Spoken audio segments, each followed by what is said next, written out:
Welcome to another episode of the Waffle Shop podcast. Today, I'm joined by fellow Coventrian, I think that's the word. It's actor, singer, songwriter, and my first playwright on the show, Declan Bennett. He even brought his own sound effects. Crowd goes wild. How are you doing? I'm doing really good, man. Yeah, Welcome to the Waffle Shop. Thank you. Thanks for having me. Where did you get the name Waffle Shop from? Well, you'll find out very soon how much shite I talk. And obviously, we're kind of known as being a bit of a waffler. Okay. And then because we talk a lot about like mental health on the show, coping mechanisms, and like music that kind of soundtracks it all, it kind of like reminded me of a shop. So if a shop is where you go to get your necessities. Nice. So it was like Waffle Shop. That's a good, I see it. Yeah. Almost like a barber's type of thing where everyone just goes and they just like, that's that sort of thing. But also like an actual shop where you go and buy your eggs and your milk and your butter. Exactly. I mean, it is very expensive at the minute, but so we'll just make the most of it. Yeah. But no, it's genuinely a pleasure to have you here. Obviously, I've watched you on TV for years now, and then when obviously I found out you were from Coventry, I was like, you know what? If you don't ask, you don't get. Let's get him on. Let's get him on. And you asked and you got. Exactly. So thank you.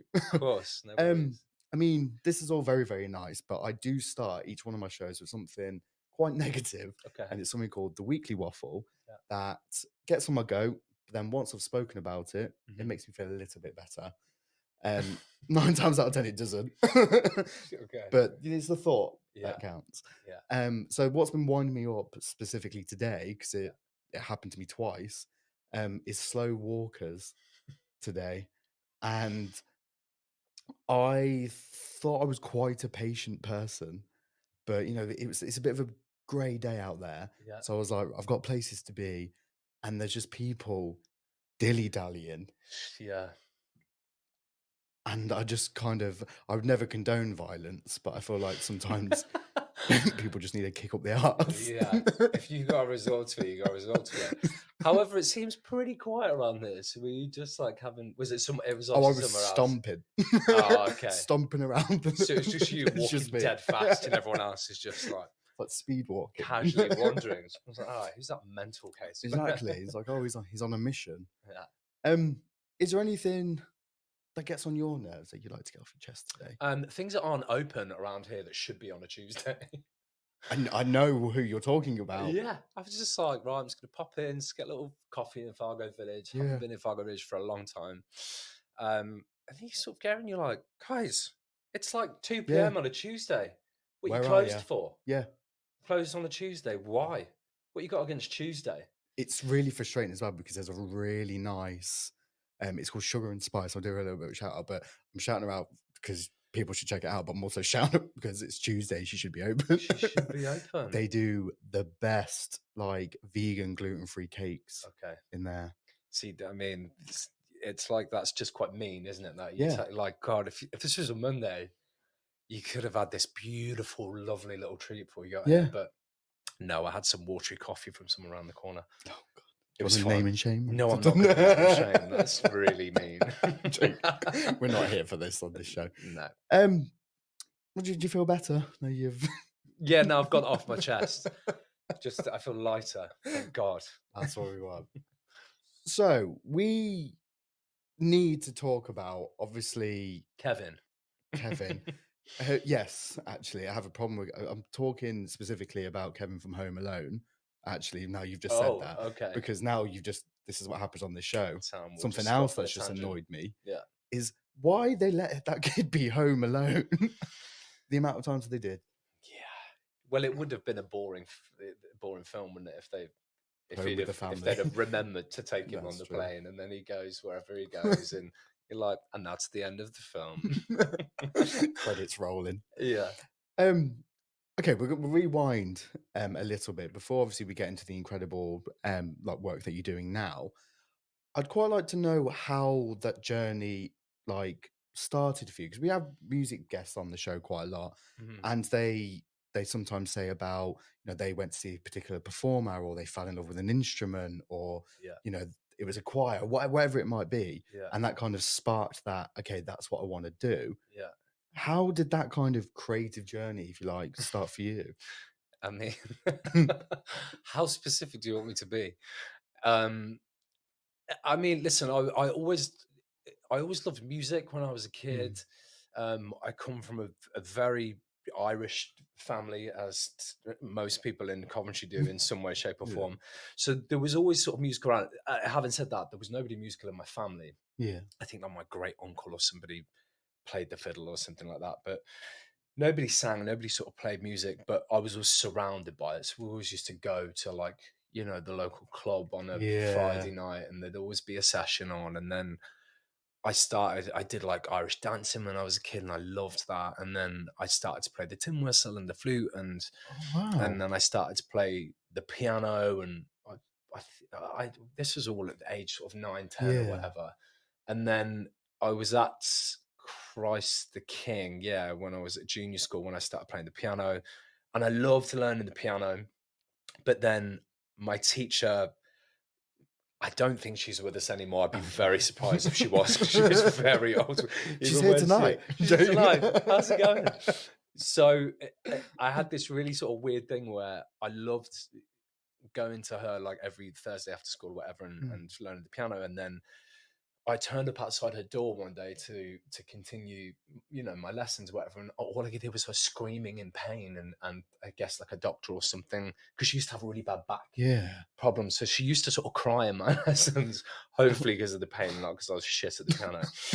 And it was just this sort of this thing, and I was sort of wondering like how poorly is she? And then this one day, I stood outside the door, I heard her wailing in pain, and I sort of ran home, and I was like, "Mom, I Yeah. don't think she's very well," and never went back basically. And then she sent me to a different piano teacher who was really strict and really boring, and Yeah. I clearly realized that the old piano teacher that I loved was sort of letting me get away with, dodgy fingering. I'm allowed to say that. This To is what put happens it, on the show. yeah, to put it What, mildly. 5 minutes in, dodgy Yeah, fingering. 5 minutes in, bang. And I think I lasted about 2 lessons, and then it was sort of me crying in my lessons. I was like, I hate her. Yeah. She's horrible to me, and so that sort of killed my like piano dream. And then I started at senior school, and then when I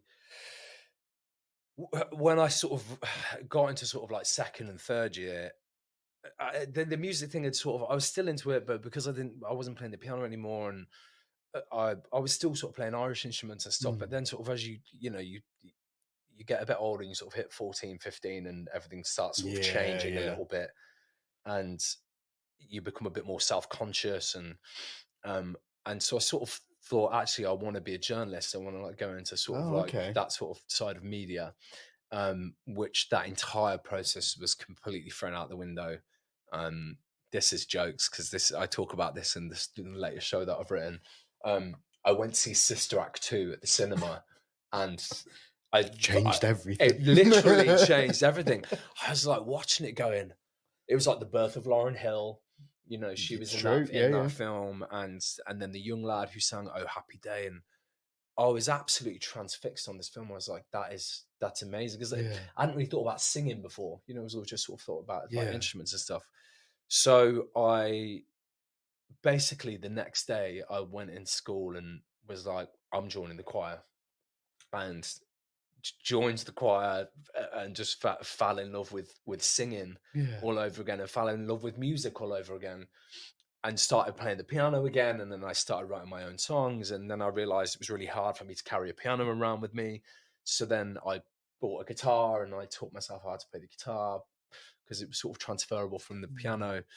And that was it. And then I just sort of just ran with it. I just kept going and did my music and drama Yeah. at GCSE, and then went to college. And But you haven't looked back really since, have you? Because it's led to some of, I mean, what I know you from is probably the biggest uh, TV shows in the UK, obviously EastEnders. yeah, But then now, obviously, to writing your own yeah, show. yeah. Like, what, how much of that, tell people what it's called first. So yeah, so I've written a show. It's a theatre piece. Yeah. It's a one-man show called Boy Out the City. Um, Obviously based on, you could take the boy out of the city, you can't take the city out of the boy, and that sort of thing has always been sort of like rolling around in my head. but yeah, so I started writing it, sort of coming out of 2020. Well, sort of during the pandemic, as we were Yeah. sort of like going through that second bit. Um, yeah, I guess we'll get more onto it, but it's been my first sort of exploration of Yeah. actually writing my own piece of theatre. But strangely, it's the first thing I've ever done, bar EastEnders, Mm. where I don't sing and I don't play music in it. So I just wrote Okay. it. So it's just me acting and talking and playing these different characters. And there's like a killer soundtrack, Yeah. but I'm not actually singing or playing the guitar, which has been really nice. Actually, it's been quite freeing. Do you know what? It's so, and to be fair, I'm absolutely gutted that I missed it, when it was it in when it was in In Coventry, Coventry.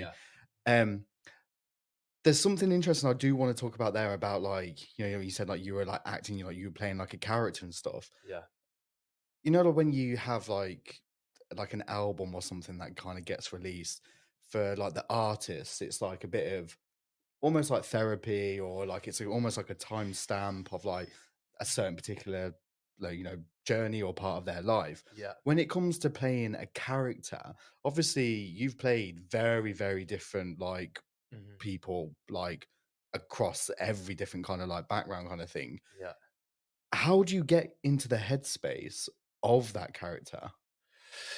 I think you sort of know, as in when you're given a script or if you're given a breakdown for an audition Mm, for a role, you sort of immediately read the sort of short description about who that person yeah, is, and then you get a few sides of script, and then you sort of read it, and you just have this sort of intrinsic thing in yeah, you, this sort of impulse either towards it or an aversion to it. yeah. And so I've sort of learned over the years, because when you're young and when you're first starting out, you'll sort of do anything, Mm, so you could get an audition through for a character that it's no it couldn't be further away from you, which I get, it's mm, acting, you're not playing yourself.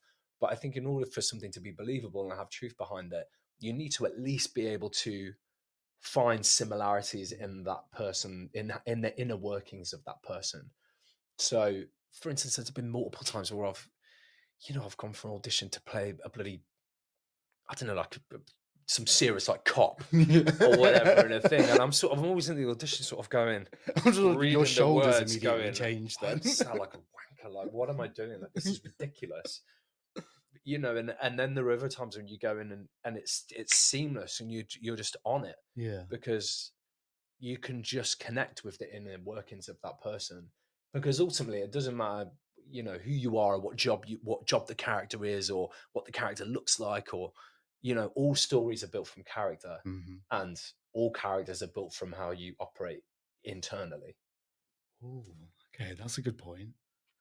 So, to that, I keep saying, like, I wanna have music guests on the show and stuff like that, as if you're not a Yeah, music yeah, guest, so sorry about that. yeah. No, no. But when I've had these kind of conversations before, to be fair, I'm saying this as if it's blank canvas, because I haven't had an actor on the show Yeah, in a while. yeah, Um, but when obviously they've written the song, it's been released, and they're kind of having it, like, sung back to them, they sometimes say that you go into like a certain headspace or you get taken back. How much of like personal experience do you pull from going into like a character, or even today, even from a musical point of view? so as in like writing songs Yeah, or yeah, any of it. How much do I pull from like my own yeah, experience? yeah. Like loads. I mean, Mm, it's sort of the majority of it. I think when it comes to playing characters or when you're acting in something, there's obviously there's outer work, should we say, that you have to do as far as literally who that person is or yeah. where they've come from, or the people that they have in their lives, and that's all that sort of work that you do behind the scenes before you get on stage or before you get on set. Mm, But then once the audience are in and this curtain comes up or the camera goes action, all that work goes out the window, and then you're just in it. You're sort of just in that space. um so all that work happens beforehand, yeah. and yeah, I naturally sort of pull from my own experience in different ways. uh Music is a whole other level. I mean, particularly when it comes to writing my own Mm, stuff, it's always been about personal experiences. Yeah. I've always pulled from life and my friends and my relationships and all those different things, that they've always been the beginning of my songwriting, which is why when things like the pandemic happened, I felt a bit lost. I was just Mm. like, I don't know how to operate now, because in order for me to be creative, I need to be living my life, and I need to Yeah. be out there Well, and that's where the inspiration comes from, isn't it? Like, even in like the mundane things that we like take for granted. Obviously, when we were going through the pandemic, yeah, it's those things that like either wind us up, they inspire us, yeah, that they need to happen. yeah. Because very rarely have I created anything, whether it be a song or whether it's been, you know, to characters that I've thought of, or even or just Mm. ideas for songs, or ideas for sort of a TV show, or ideas for a play, or any sort of idea. Mm. Very rarely happens when I'm just sat at home having a cup of tea, Yeah. or I'm bored watching the TV or whatever. It's always when I'm interacting, or it's when I'm in a taxi, or I'm on a train, or I'm looking at somebody and just something triggers. So it's always an external thing that sort of triggers me. So when that whole external thing was taken away, and you're just sort of left with your own head and your own thoughts, it was a struggle, and Yeah. Well, it's a dangerous place to be, isn't it? Not dangerous, but like obviously depending on obviously your experience and stuff like that. But like it was scary because all of a sudden we didn't have all the distractions that we yeah, normally had. So I think for a lot of people, I mean, from a personal point of view, I genuinely think the pandemic changed me for the better yeah, because it taught me the value of time, mhm, and it also made me stop and question who I was, like what I enjoyed doing, who I wanted to be around. yeah, So it was almost like a reset for yeah. me. Obviously, with you being the creative person that you are, how did you navigate that time? Because obviously there was no plays, there was no like gigs, there was No, nothing like that. no, no, there really wasn't. It was I mean, the first few months when it all sort of first happened, um, it was all a bit. It was such a mad time to Yeah. be living through. Do you know what I mean? And it was awful that there was this virus and people were dying, and but sort of just being at home. I've been working in LA, and I just got Mm. back from LA, and then um, I didn't have anywhere to live, and so I ended up sort of staying with a mate of mine who lived down in South London. Unbeknownst to me, that me and her and this other girl that was living there would end up not being able to like leave the house. So that whole scenario was just really It sounds strange. like a sitcom in itself, doesn't Yeah, well, it it? pretty much is. And actually, the show that I've written is about that whole time. Really, it's literally Okay. that's sort of what spawned it. But I didn't realize at the time that I was going to end up writing Mm. about it. We were just sort of all living through it, and we went through that first bit. And because I had people around me, and the girl that I was staying with, she's an actress as well, and I've known her for years, and we've worked on music together, and she's a beautiful singer, and so we started doing these live gigs on a Friday and a Sunday, and it was called 5 at 5 on a Friday and 6 at 6 on a Sunday. So literally at 5 p.m. every Friday, we went on Instagram Live. I had the guitar, she was there, and we just sang 5 covers every Friday, and then every Sunday we sang 6 covers. And so it was just, and it was So great. simple. So it was So simple, really, but really effective. simple, and like loads of people, they just tuned in Mm. every Friday and Sunday, because it was like, well, what else is everyone going to do? And we loved it. Like, we had a laugh, because, and I think initially that was our way of The that outlet. was an Yeah. outlet. So it was like, if we're not inspired to create anything new, or we don't have access to put anything on Mm. outside of our own homes, let's just pick up a guitar and sing a few of the songs. And yeah, it was fun. Like, Yeah. we had a laugh with it. Is there anything else? Obviously, I kind of get the impression that music and acting and obviously writing plays and stuff like that, like, Yeah, has been a huge outlet for you. yeah, We do talk about coping mechanisms a lot on the show, which is music being my go-to when things yeah, get on, but I also journal a lot. yeah. Is there anything like when those days kind of hit and things are a little bit heavy that you lean on to kind of get you through? Yeah, I mean, journaling, interestingly, that's always been. It's always. I've always sort of. engaged in a form of that. But throughout the second sort of that second part of the first bit as well, the second part of the lockdown, um, my boyfriend's sister, she started. Have you ever heard of The Artist's Way? No. It's a book. It's a brilliant book by Julia Cameron. Yes, her name. Yes, that's definitely her name, Julia Cameron. So she wrote it, I think, back in the 80s, but she sort of keeps Okay. like regurgitating it and doing sort of like revised editions of it.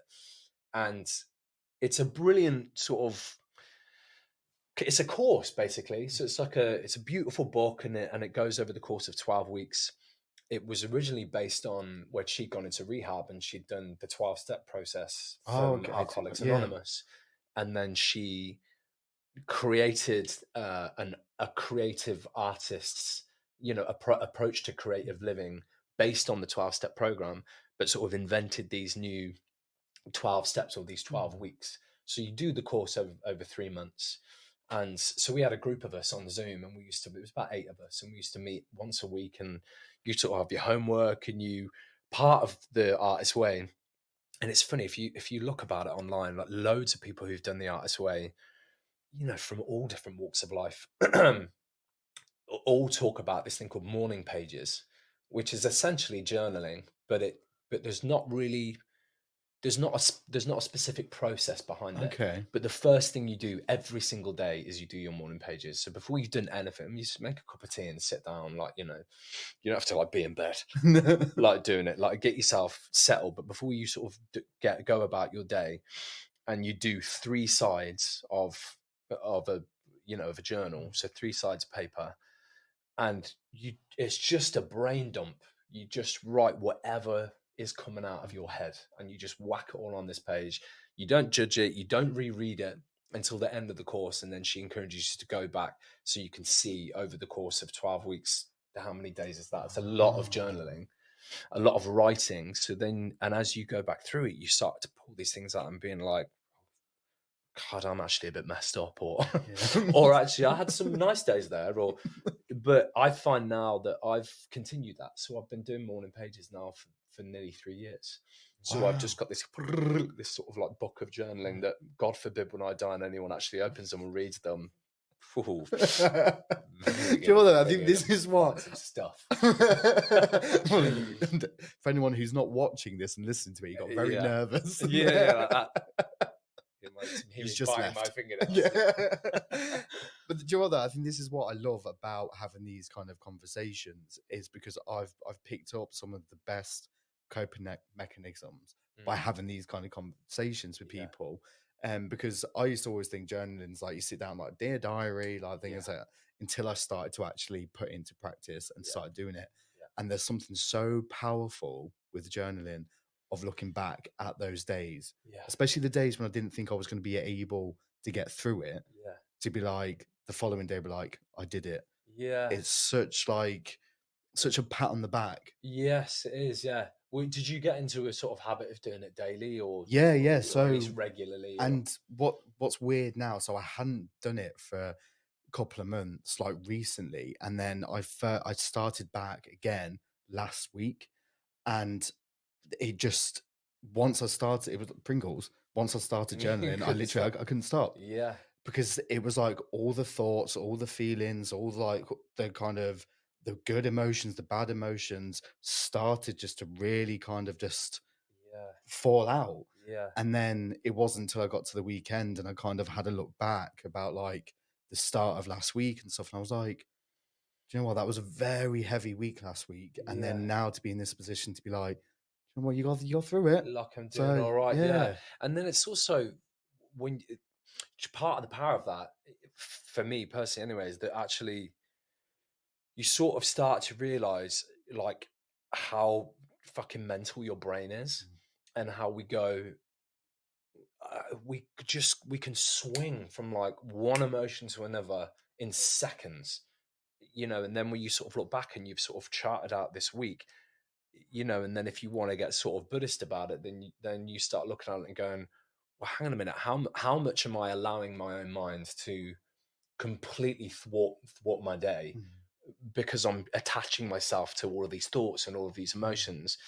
And then what can I do to sort of sit with that a little bit more? So when those thoughts come up, that when you read back on them and you're like, God, I was having a bit of a rough day there, then the next time those thoughts come up, is there a little voice in you and going, oh, I'm doing that again. So I know where I am. I'm going to that place again. And then through doing that regularly, you start to create a little bit of distance between you and those thoughts. And it allows you to just sit with them for a bit rather than you lose your rag. Do you know what I mean? Or sort of go off on one.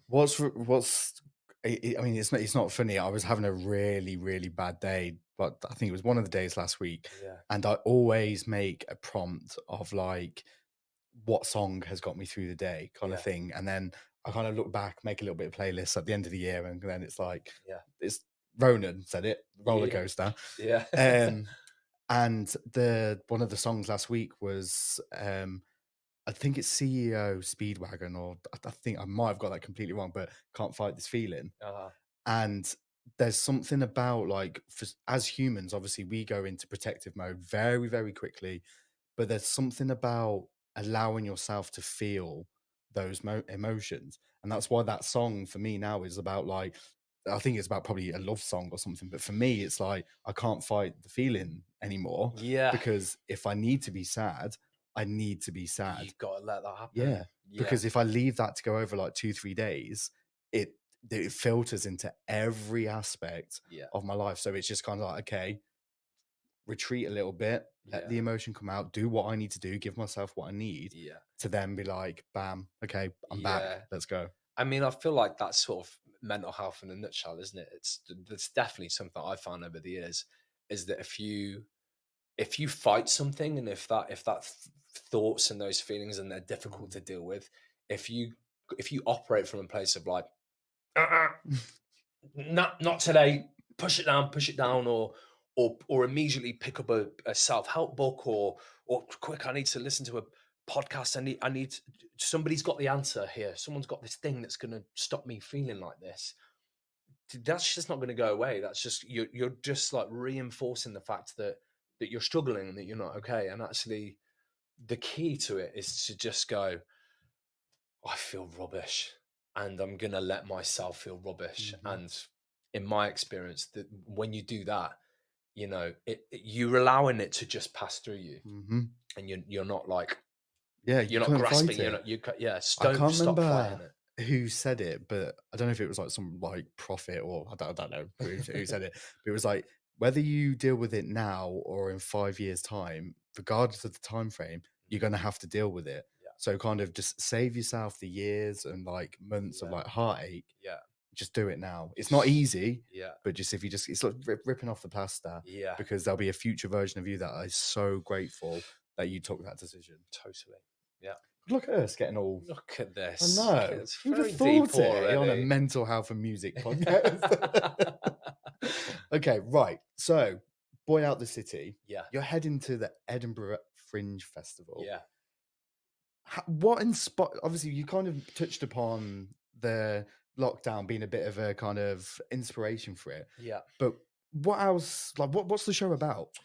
So the show is about, it's an autobiographical piece. So everything that happens in the show actually happened in real life.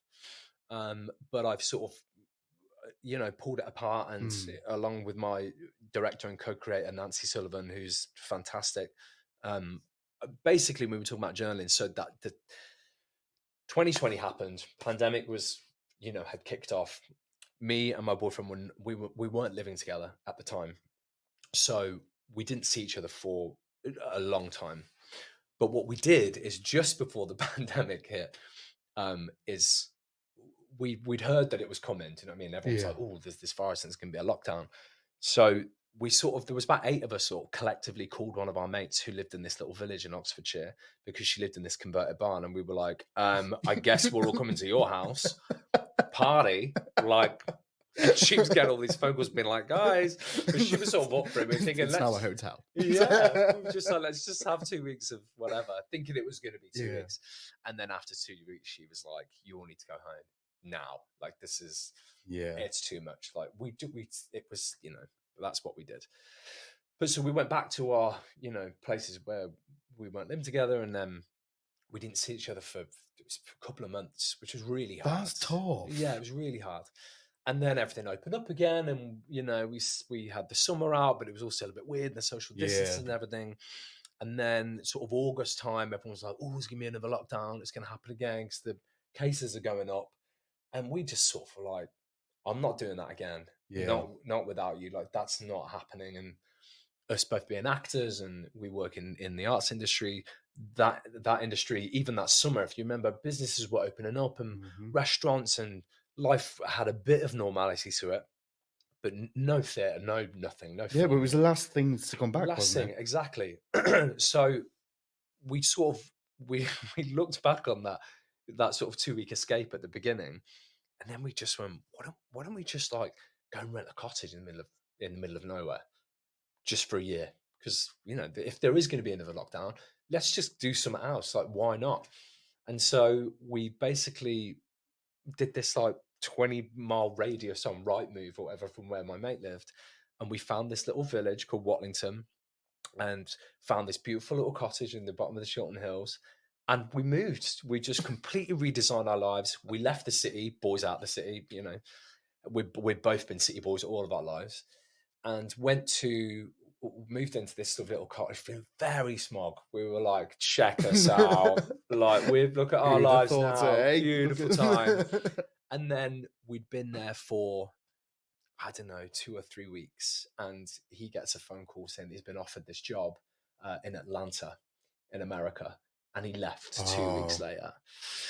So we'd literally been there for maybe a month, yeah. and then he left for America for 6 months, and he wasn't able to fly back because of COVID and everything.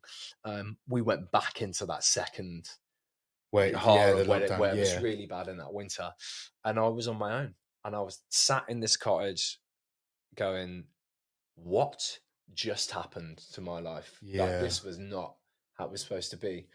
So I couldn't go and see anyone. I didn't know anyone. So even if Yeah. I wasn't going, I was surrounded by people who I didn't know because we just moved there. We didn't know anyone. Everywhere was closed. You couldn't go meet anyone. The only person, I suppose then it was quite an because obviously if you moved quite that distance away, yeah, like everyone felt like a little bit of isolation anyway. yeah, Like even if their own homes that they've lived in all their life. yeah. But imagine that it's like next level. Yeah, we were literally in the middle of nowhere. Like I couldn't go and there was nothing. There Yeah. was nobody around apart from I had like a couple of neighbours, but I couldn't even see them. What our next door neighbour was 84 years old. I was terrified of even like Yeah. visiting her. But basically, over the 6 months, me and her, we sort of built up this lovely little friendship, and I sort of started sort of every time I cooked, I would sort of save a bit and I'd sort of pass it through her window and like wiping it down with like, like The anti-bac and all vacuum. that sort of thing. But it was really hard. It was a really, really difficult time. I spiraled through so many different moments of feeling really lonely, feeling really isolated. There were times when I'd just drinking and what else am I going to do? Mm. Literally, what else am I going to do? I can't go anywhere. I can't do anything. I can't see anyone. So it was a real sort of test for me. But sort of going through it, what sort of the day he left actually was at the beginning of the Yeah. October.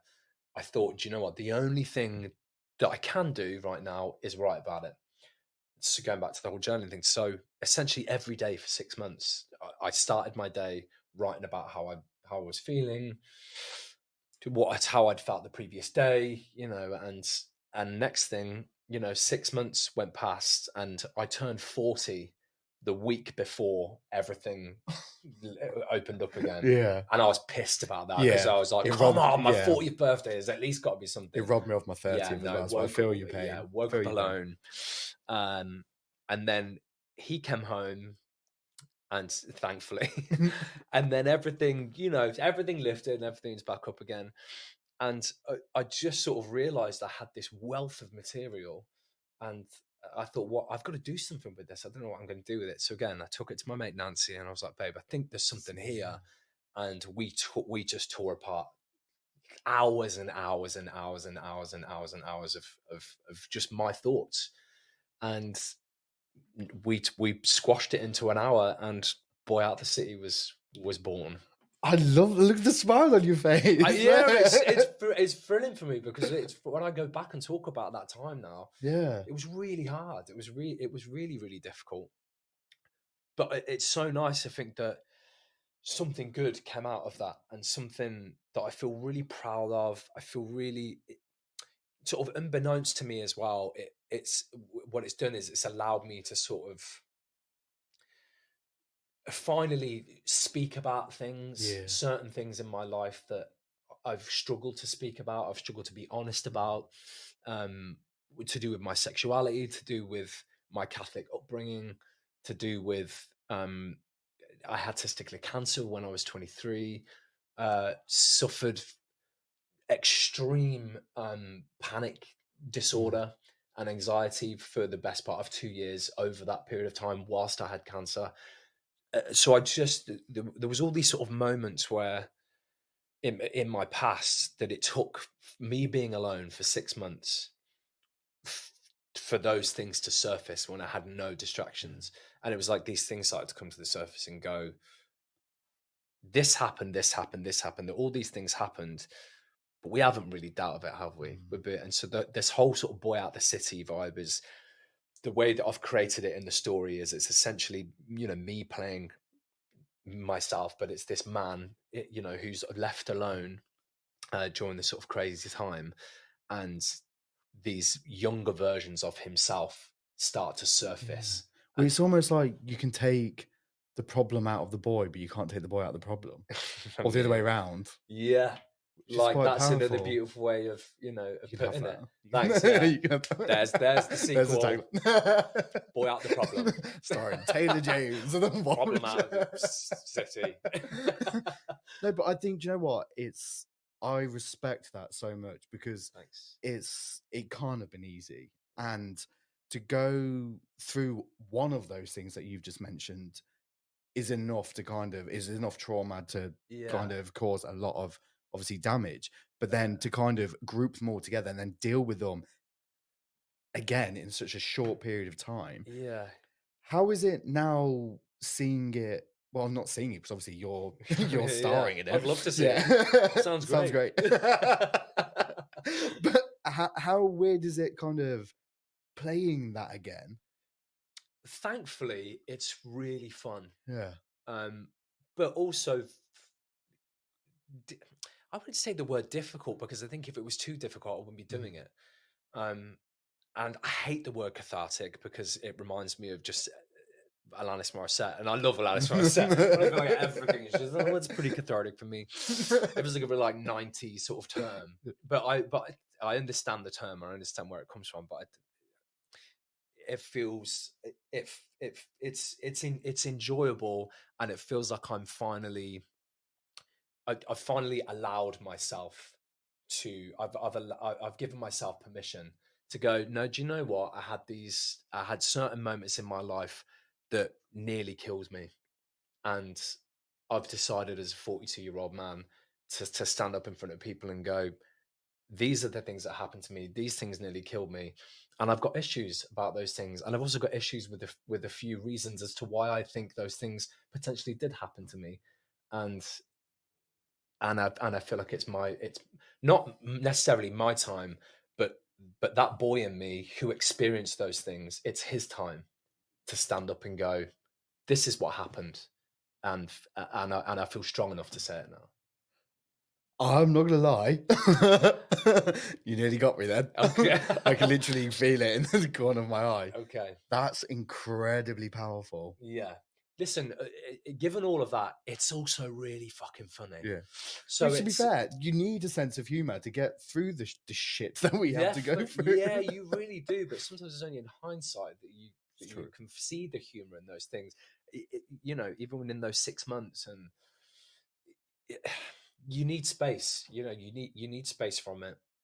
Um, writing about the actual me being alone in the cottage or something it's that's literally the first 5 minutes of the show. But it's just setting up the fact that I'd found myself alone like in this Mm. place, and then the rest of it just goes on this juggernaut sort of journey back from when I was 7 through when I was 12 and 14 and 18 and 21 and 23, and it just, and then it sort of jumps sort of back and forth Mm. in time. But what's been really nice about doing these previews before I sort of go up to Edinburgh, so I did one in Carve and I did a couple in the village where I still live. So we're still there in Love that. Rotlington. I'm doing London previews as well. What's been really amazing, and what was always my point when I sort of started creating a theatre piece out of it, was that I couldn't write something so personal and so isolating that people watched it and went, "All right, thanks for getting off your chest, Yeah. mate. Oh yeah. Thanks. Do you want a You pint?" basically just paid for my therapy Yeah, no, session. no, thanks for letting me get that off my chest. It was really important for me to create something that was completely Mm. universal, and that despite the fact that these things happened to me, and what's been really nice in these previews and sort of testing the show out and testing the words out is just the complete diversity of audience Mm. members who have come up to me afterwards and held me, and they've been in tears or they've been laughing or they've all sorts of emotions, But and I've that's had I think so that's many what's conversations with powerful people. about it though, because of all the kind of thing. I mean, today's obviously the first day that I've met you, and we Yeah, were chatting before.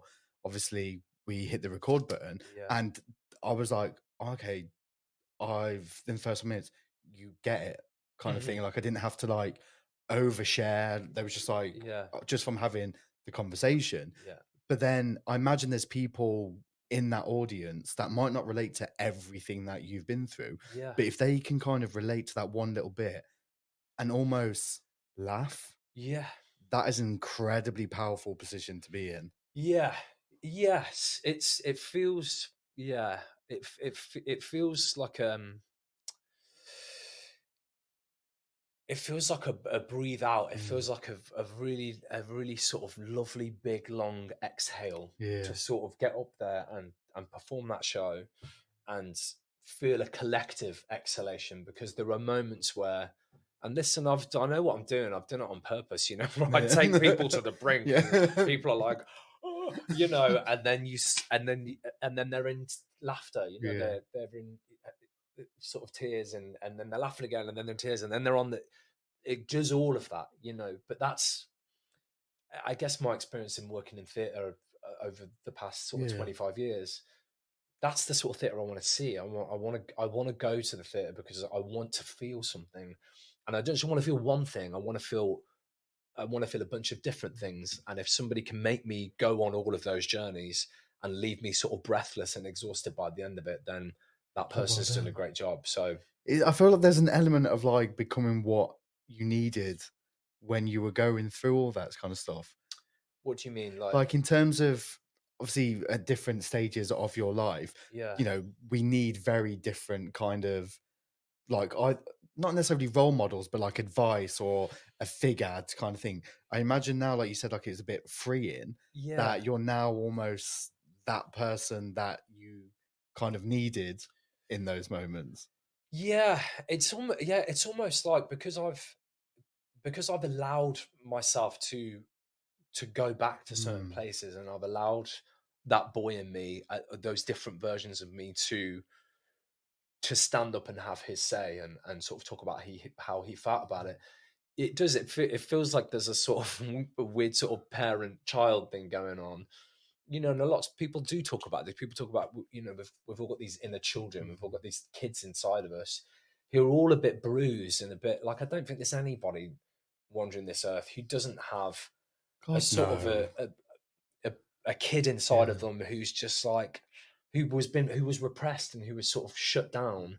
Mhm. And we're all so busy walking around this earth, adulting or pretending to be an adult, but we're all just big kids walking around trying our best. And but the issue, I think, is when you start realizing that as an adult, quote unquote, Mm. is that you're being triggered by things that aren't very mature. That your response to them isn't very mature, And that's when you sort of have to go, hang on a minute, why am I acting like that? Why am I doing that? Because I think it's the demise of so many relationships, so many friendships, or the demise into addiction and all these different things is because we're being triggered by these things that happened to us when we were a kid. And I think it's really important to find out what that is, what that trigger is. Go back to that kid and be like, listen, I'm really sorry that I pushed you down and I said, shut up, don't say anything. You stay where you are, and we're going to crack on, and we're just going to get on by then. I'm going to ignore what just happened. That's not, like you were saying before, whether it happens now or it happens in 5 years' time or 10 years' time or 50 years' time. And then people find themselves decades later acting out and doing things that are causing them harm and causing harm to the people around them. I feel like I want to clap after that bit. You did it again. Was there any part of you that when you were writing it, even obviously when you were sat with like Nancy, going through it all, putting it together, that it would lead to the Edinburgh Fringe Festival?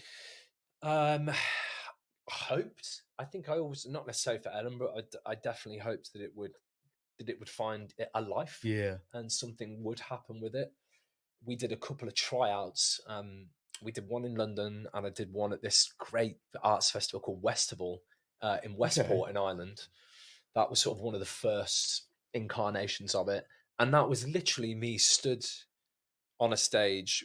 I still had the words in front of me because there's so many of them, and there was a microphone, and I was just like, it was just sort of me telling a story. I was just reading, and it worked. And so we knew from that moment that actually, if we start bringing in all the other elements, like we start setting it and we stage it and we start pulling these characters out, and I start becoming these different characters, and we bring in set, and then we bring in sound, and we bring in lights, and so it just started to build itself. And you know, the amount of things I've done in the past, I always feel like when something just starts to grow of its own accord, you know, you're onto something good. Because if you have to try too hard and it never, listen, I think you should give up on things. But you know, if it gets to a certain point and you're just like, you know, if Michelangelo's chipping away and he's like, the guy's he's not in there, he's not in the block. You know, throw the chisel away and, you know, be done with it. Yeah, but when it takes on its own energy and takes on its own form, it's really exciting. It's almost like that gut feeling, isn't it? To be like, okay, I need to follow this as far as I possibly can. Exactly.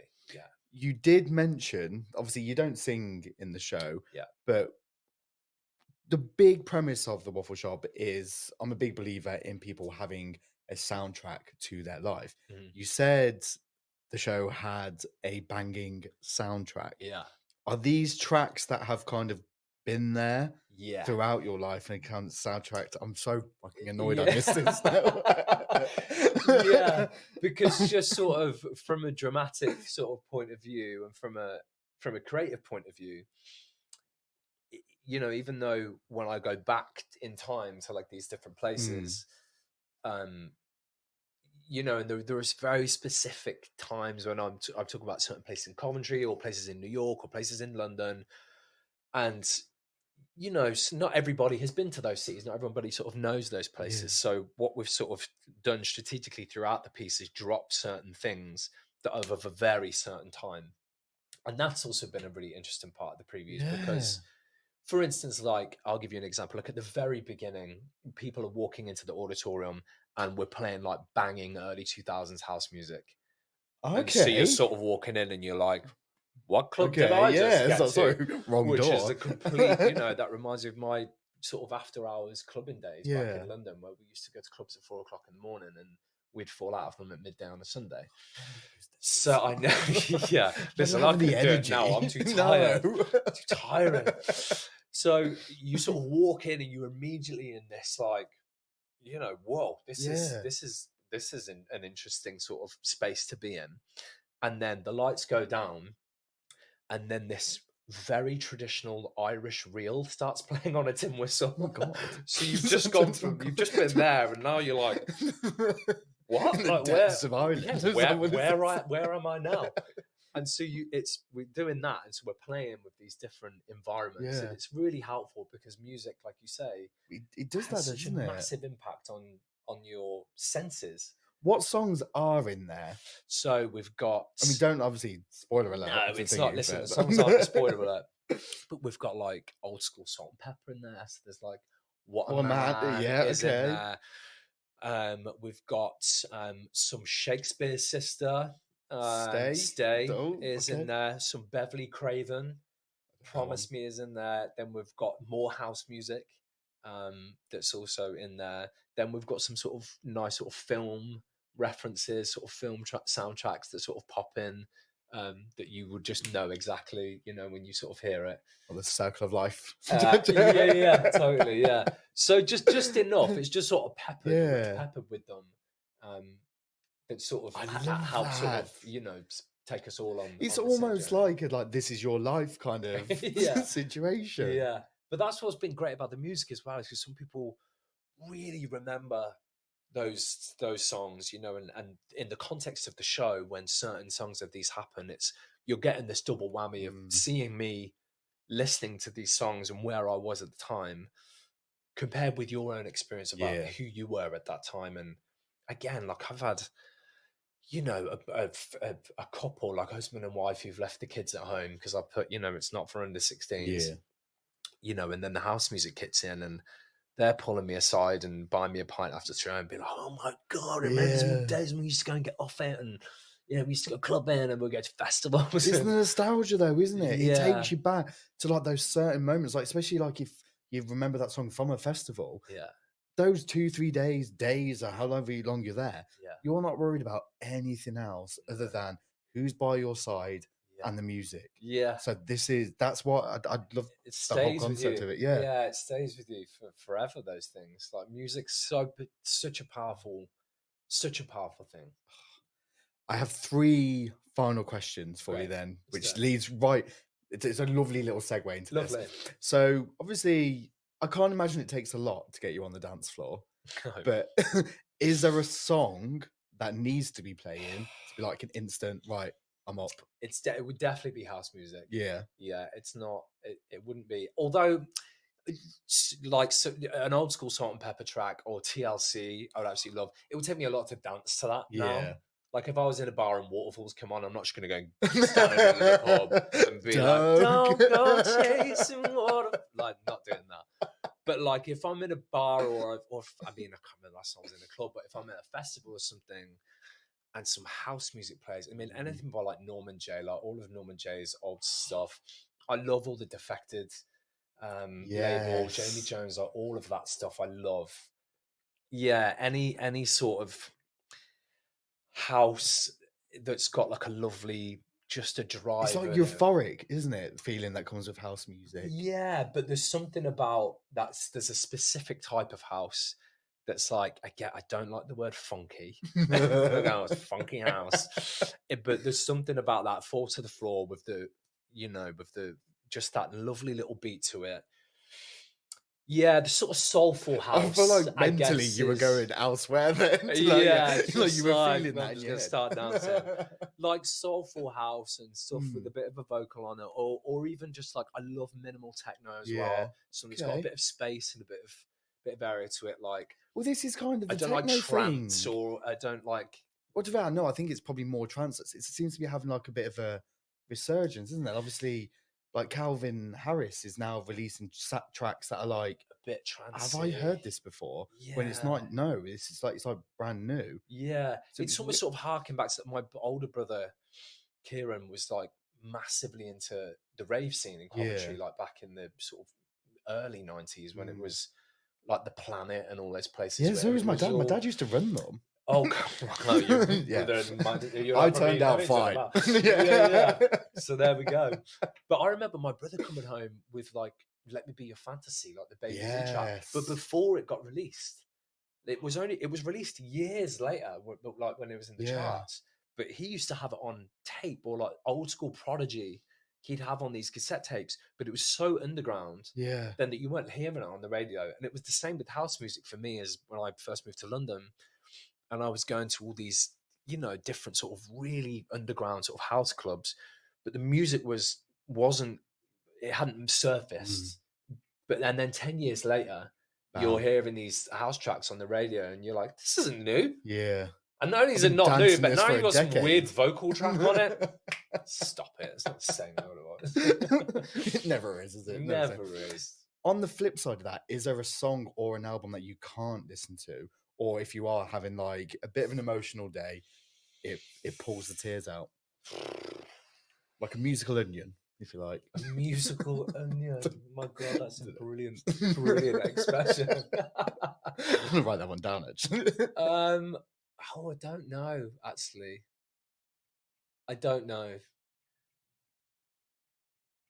I'm not sure. No, I'm right. yeah. Is I'm it not the big sure. questions? That's what these is why I never brief the guests. Yeah, it is a big question. I don't know. Like a song that really would make me sort of be upset about something, or even that you relate to. Like it's like, oh my God, they wrote that for me. Right, something that's got a bit of drama to it.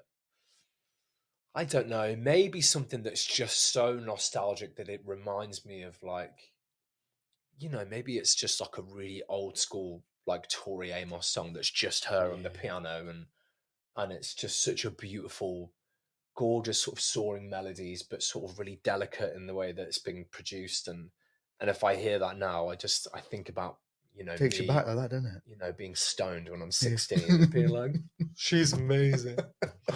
You know, yeah. And then maybe get nostalgic because of that little boy at that time being like, oh, we always knew you were gay. You little shit. Yeah. Final question. If there's a song or even an album that you would quite happily put in a box, wrap it in chains, kick it into the ocean, never hear it again, what would it be? What would that be? Oh my God. Like, not even in an angry way, but just in a like... Oh yeah, not in an angry. Like, it might be overplayed. It might be... Like, it could be a wide range of reasons. Probably my first album that I ever wrote. No, you can't. You can't say that. That's the one rule. Okay, I'm not allowed to say that.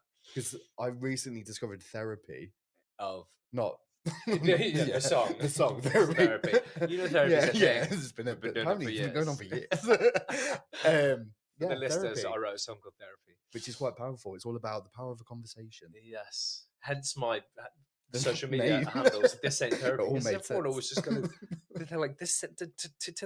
What? This ain't therapy, okay? What? Just like an overplayed...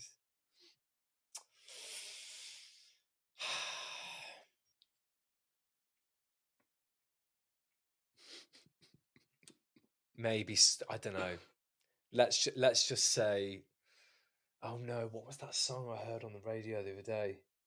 There's like a new Belinda Carlisle song, and it's, in my opinion, it's a bit rubbish. Oh, okay. So I'll just pop that in a box and kick it into the ocean and say, Belinda, give me another Heaven on Earth immediately.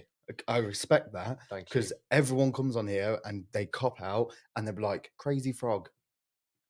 Oh God, yeah. Or like... No, you've said Belinda No, I've said it, and it's really recent. And I'm sorry, Belinda, because I love you. I'm sorry, Belinda. I think you're dead good. But that song... She is a big fan of the show, so I imagine this is going to quite upset her. If you listen like that. Honestly, this has been like really unexpectedly good. Not that I thought it wasn't going to be, but like honestly, I have so much respect for people that almost turn the pain into the purpose. And I don't think you realize that how much people are going to relate to this and almost heal themselves from hearing your experiences. So, one, thank you for joining me for Waffle. But what are the dates? Dates. So Boy Out the City is happening at Edinburgh Fringe Festival 2023 from August the 3rd until August the 27th. I'm on every day at 3:30. I've got 2 Mondays off actually in the middle. Whatever those two, you know, the Monday and the Monday and the Monday. They're Mondays. There's 2 Mondays. But I'm on at 3:30 every day in Big Belly, which is part of Underbelly, which is it's a bit mad because Underbelly have these different venues. But it's Big Belly, which is on Cowgate, which is part of Underbelly. 3:30 every day, Boy Out the City. Where can people get tickets? Go to the Edinburgh Fringe website. Or download the app. If anyone's going to the Edinburgh Fringe this year, download the app. It's class. Search for Boy Out the City and you'll find it. Thank you. Thank you so much for joining me for I've a had a great waffle. time. Cheers.